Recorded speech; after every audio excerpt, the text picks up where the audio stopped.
World economic forum నుంచి దాదాపుగా 1,80,000 కోట్ల రూపాయలు తెలంగాణ రాష్ట్రంలో పెట్టుబడులు పెట్టడానికి మన రాష్ట్ర ప్రభుత్వం ఆకర్షించింది. తెలంగాణ రాష్ట్ర ప్రభుత్వం మీద విశ్వాసం, నమ్మకంతో ఇక్కడ పెట్టుబడులు పెట్టడం ద్వారా వాళ్ళ వ్యాపార విస్తరణనే కాకుండా తెలంగాణలో ఉన్న నిరుద్యోగ యువకులకు ఉద్యోగ ఉపాధి అవకాశాలు కల్పించడానికి ముందుకు వచ్చినందుకు ఆయా సంస్థల యజమానులకు తెలంగాణ రాష్ట్ర ప్రభుత్వం తరఫున మనస్ఫూర్తిగా అభినందనలు తెలియజేస్తున్నాను. ఈరోజు మా ప్రభుత్వం మీద వారు వ్యక్తపరిచిన విశ్వాసం, నమ్మకం ఈనాటిది కాదు. రాష్ట్ర అభివృద్ధి విషయంలో 2004 కంటే ముందు తెలుగుదేశం పార్టీ అమలు చేసిన విధానాలు రాష్ట్ర ప్రయోజనానికి అనుకూలంగా ఉంటే ఆనాడు వాటిని కొనసాగించిన.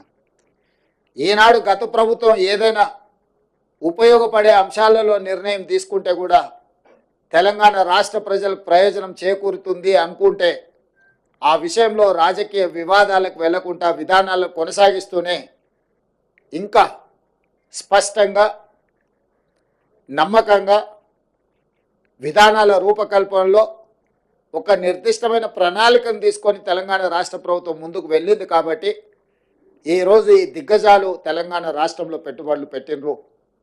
ఆ పెట్టుబడులను వేగంగా పన్నులను అమలు చేయడమే కాకుండా అనుమతులు ఇవ్వడంతో పాటు అవసరమైన భూ కేటాయింపులు కానీ, పరిపాలన అనుమతులు కానీ అన్ని రకాలుగా ఆ సంస్థలను ప్రోత్సహించి ఆ సంస్థల పెట్టుబడుల ద్వారా రాబోయే ఉద్యోగ ఉపాధి అవకాశాలు తెలంగాణ సమాజానికి అందివ్వాలన్న ఆలోచన మా ప్రభుత్వానిది. ఈరోజు పర్ క్యాపిటా ఇన్కంలో దేశంలోనే తెలంగాణ రాష్ట్రం మొదటి స్థానంలో ఉన్నది.